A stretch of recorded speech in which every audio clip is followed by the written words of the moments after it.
আল্লাহ। এবার পয়গম্বর ইব্রাহিম খলিলুল্লাহ মিনার প্রান্তরে পৌঁছে গেলেন, সন্তানকে ডাক দিয়ে বলতেছেন, আল্লাহ তাআলা সুন্দর ভাষায় কোরআনের মধ্যে সূরাতুস সাফফাতের মধ্যে ঘটনার বিবরণ দিয়েছেন। ওই আল্লাহ তাআলা বলেন, ফালাম্মা বালাগা মাআহু সায়া, যখন সন্তান তার বাবার সাথে চলাফেরা করার মতো বয়সে উপনীত হলো। ও নবীর উম্মতের দল, এই যে পরীক্ষাটা কত বড় পরীক্ষা ছিল। আল্লাহ রব্বুল আলামিন বৃদ্ধ বয়সে সন্তান দিয়েছেন, সন্তানটাকে এবার লালন পালন করে তিনি বড় করেছেন, কষ্ট করে লালন পালন করেছেন। এখন সন্তান যখন বিপদ আপদে বাবার কাজে লাগবে, ওই সময় আল্লাহ বলেন তোমার সন্তানকে কোরবানি করে দাও। এটা কি কল্পনা করা যায় যে নিজের সন্তানকে কোরবানি করবে? ও মিয়া, এই দুনিয়ার জমিনে আমাদের অবস্থা কেমন? আমার সন্তানকে বাঁচানোর জন্য আমার যদি সমস্ত সম্পত্তি দিয়ে দেওয়া লাগে, এরপরেও দিতে প্রস্তুত। কোন বান্দা যদি কোটি টাকার মালিক হয় আর তার সন্তানকে বাঁচানোর জন্য যদি কোটি টাকায় খরচ করা লাগে, এরপরেও কোটি টাকা খরচ করে ফেলবে, তার সন্তানের কোনো ক্ষতি হতে দিবে না। কথা বলেন ঠিক কিনা? কারণ মানুষ জীবনে যত সম্পদ উপার্জন করে সব তার সন্তানের জন্যই করে থাকে। কথা বলেন ঠিক কিনা? আর আল্লাহ রাব্বুল আলামিনের পরীক্ষা কত বড়। আল্লাহ বলে, ইব্রাহিম সন্তানকে জবাই করে দাও।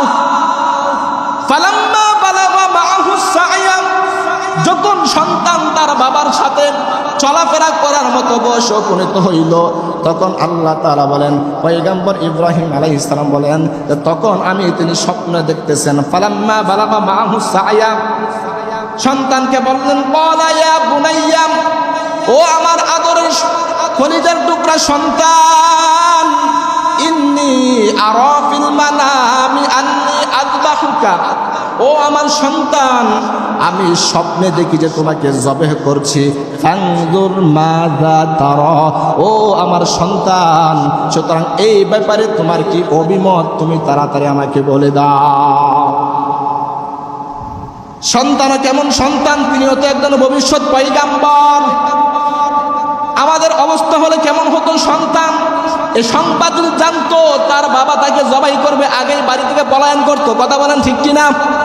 কিন্তু পয়গম্বর, ভবিষ্যৎ পয়গম্বর ইসমাঈল আলাইহিস সালাতু ওয়াস সালাম সাথে সাথে তিনিও জবাব দিয়া দিলেন, ইয়া আবাতি ফাআল মা তুমার, ও আমার আব্বা জান, আপনাকে যে কাজটা করতে বলা হয়েছে, আপনাকে আল্লাহ রব্বুল আলামিন যে আদেশ করেছেন, আপনি সেই কাজটা করে ফেলুন। জোরে কোন সুবহানাল্লাহ।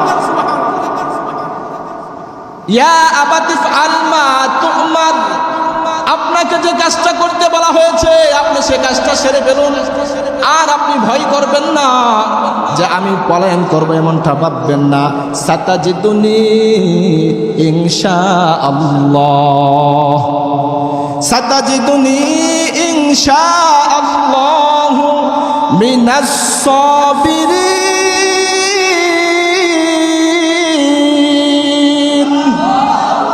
ডাক দে বলে, ইসমাঈল, ও আমার আব্বা জান, সাতাজিদুনি ইনশাআল্লাহ মিনাস সাবিরিন, যে ইনশাআল্লাহ আপনি আমাকে সবরকারীদের মধ্যে পাবেন। যেরকম সুবহানাল্লাহ, আপনি আমাকে ধৈর্যশীলদের মধ্যে পাবেন। এবার পয়গম্বর ইব্রাহিম আলাইহিস সালাম, আল্লাহ বলেন, ফালাম্মা আসলামা, যখন তারা উভয়ে পিতা পুত্র আমার হুকুমকে পালন করার জন্য নত হয়ে গেল, বাবা তার সন্তানকে জবেহ করার জন্য নত হয়ে গেল এবং সন্তান নিজেকে জবেহ করে দেওয়ার জন্য প্রস্তুত হয়ে গেল।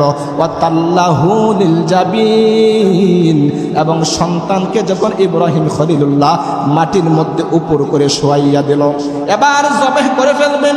সন্তান ডাক দিয়ে বলে, আব্বা জান, এই কথাটা যদি আপনি আমাকে আমাকে বাড়িতে থাকতে বলতেন, আমি আমার জনমদুখী মায়ের কাছ থেকে একটু শেষ বিদায়টা নিয়ে আসতে পারতাম। ও আমার আব্বা জান, আপনি তো সব সময় দূরে থাকছেন, আমার আম্মা জান তো আমাকে অনেক কষ্ট করে লালন পালন করেছেন। আজকে যদি আপনি সংবাদটা বাসায় থাকতে বলতেন, আমি আমার মায়ের কাছ থেকে বিদায় নিয়ে আসতে পারতাম। ও আমার বাবা, আপনি যখন আমাকে কোরবানি করে বাড়ি যাবেন, আমার পক্ষ থেকে আমার মাকে সালামটা দিয়া দিবেন। জোরে কোন সুবহানাল্লাহ। আর তিনি তো ভবিষ্যৎ পয়গাম্বর। বলেন বাবা যান, আপনি আমার হাত পাগুলো শক্ত করে বেঁধে নেন, কারণ মৃত্যুর যন্ত্রণা বড় কঠিন যন্ত্রণা। জবে করার সময় আমার হাত পা নড়ে যদি আপনার গায়ের মধ্যে লেগে যায়, আমার বড় বেয়াদবি হয়ে যাবে।